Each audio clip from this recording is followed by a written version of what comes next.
Meus caros, aproveitando esta viagem até à Guieira, vamos ao jantar do Chega nas Caldas da Rainha e como não tenho tido grande tempo, como também já devem ter reparado, ultimamente tenho feito um vídeo por dia e há dias em que não faço nenhum. Chego a casa bastante cansado, escola, os problemas e ações de formação e o diabo 4, e eu tenho uma data de vídeos apontados, mas depois não tenho disponibilidade para, chegando a casa, trabalhar mais umas horas neles. E também gosto que tenho algumas saudades e sintam a falta destas diatribes, porque também estar todos os dias a produzir vídeos 2 e 3 também cansa com certeza os espectadores, os seguidores. Eu vou falar-vos da entrevista de Marcelo. Mais da entrevista do que propriamente do Marcelo, porque o Marcelo não há muito a dizer. Começamos por dizer que está choné, e ele sabe que está choné, e por isso se preparou para esta entrevista e preparou-se, bem melhor do que tem feito nas últimas entrevistas que tem dado.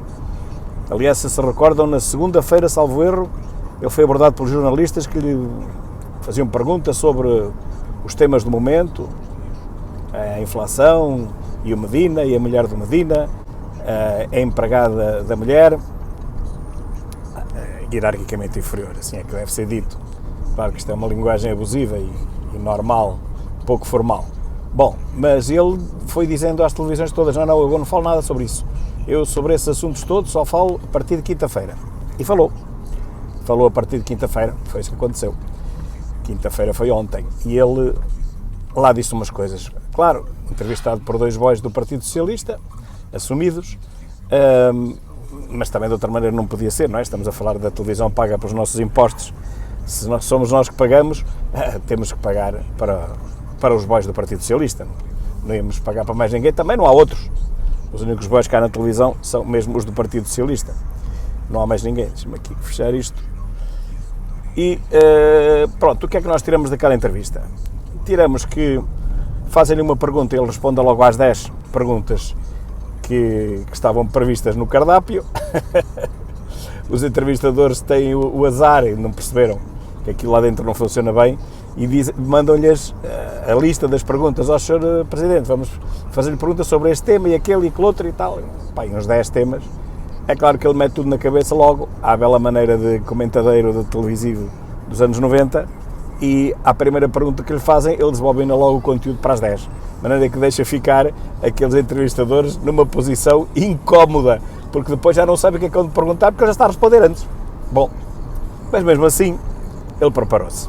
Não há dúvida, foi bem melhor do que as últimas entrevistas que deu, que foram um autêntico desastre. O homem perde capacidades a cada mês que passa, nitidamente. Agora preparou-se para estas, disse umas coisas, enfim, umas não cravo outra na ferradura, mas basicamente o que é que se tira daquilo tudo é que ele dá um puxão de orelhas a Costa. Provavelmente o primeiro puxão de orelhas, claro, não podemos ali dizer, não, foi só uma chamada de atenção, não, foi um puxão de orelhas, o Governo esteve um ano a trabalhar para nada, esteve um ano a hibernar, ele até utilizou outro, foi um ano perdido, portanto, este ano não existiu para Portugal. Realmente o PIB subiu, tinha que subir, porque também tinha sido aquele que mais tinha descido, portanto, naturalmente, ou as pessoas morriam de fome ou tinham que comprar coisas para comer, que não fosse isto. Portanto, as exportações aumentaram porque no ano anterior tinham diminuído, é simples. Isto é só mesmo para enganar quem estiver muito distraído. É conversa para boi dormir, como diria o brasileiro. Realmente as nossas finanças estão abaixo de cão, a nossa dívida dispara, apesar de Medina vir dizer que está mais baixa relativamente ao PIB, mas isso foi porque o PIB subiu 6%. Bom, e o PIB subiu 6% porque tinha baixado 7 ou 8% no ano anterior e, portanto, como acabo de dizer, ou as pessoas paravam de consumir, comer, de beber, de vestir, de calçar, de pagar as suas contas, ou as coisas naturalmente teriam que ir ao seu lugar, ou então só se a população portuguesa baixasse os tais 6% e a partir daí o PIB ficaria igual. Bom, claro que isso é absurdo e, portanto, as coisas voltaram mais ou menos ao normal, mesmo assim a nossa economia foi a que menos subiu, foi a que menos recuperou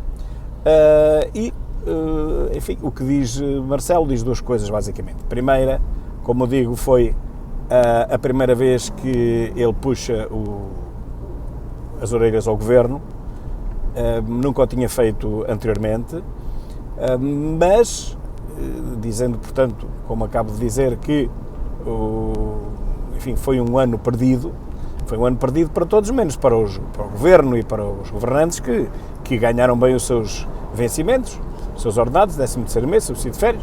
Portanto, para esses não foi perdido o ano, só foi perdido o ano para os portugueses. Para os portugueses é que o ano foi perdido.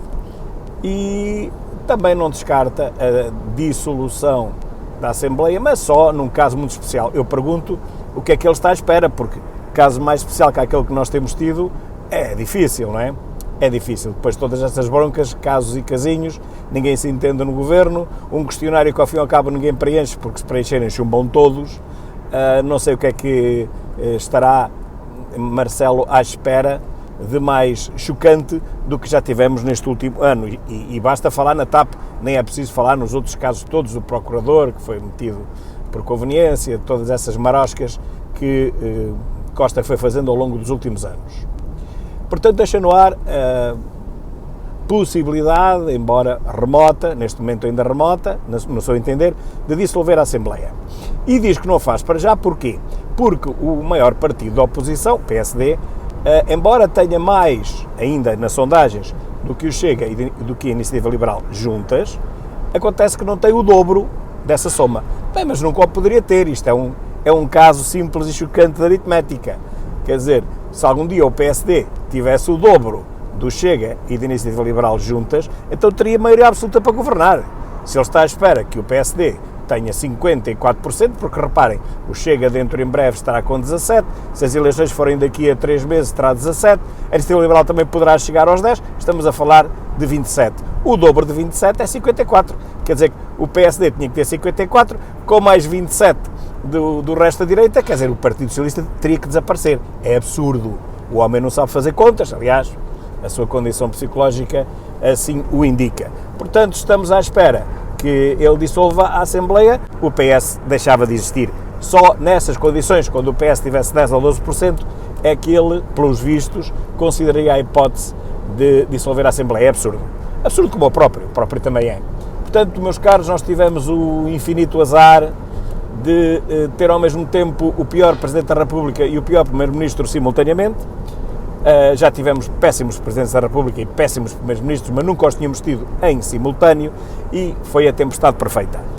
Medíocres do pior de um lado e um medíocre ainda pior do que eles todos do outro. Portanto, cabe-nos a nós continuarmos a protestar.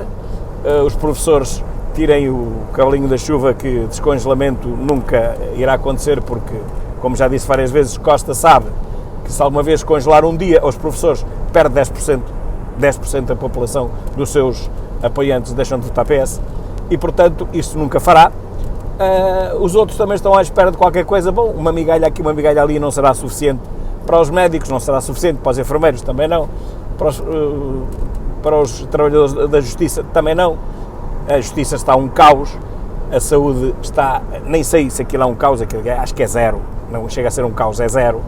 E o ensino para um caos caminha, mas já há alguns anos, não é só de agora, porque os alunos perceberam que não precisam de aprender, não precisam de estudar, e mesmo tendo notas cada vez mais baixas, eles sabem que passam na mesma, portanto não precisam de estudar nada. Chegámos a este caos, isso sim, o país, fruto da ação conjunta, ação negativa conjunta do Primeiro-Ministro e a ação nula, bola, zero à esquerda do Presidente da República mais inútil que tivemos até hoje.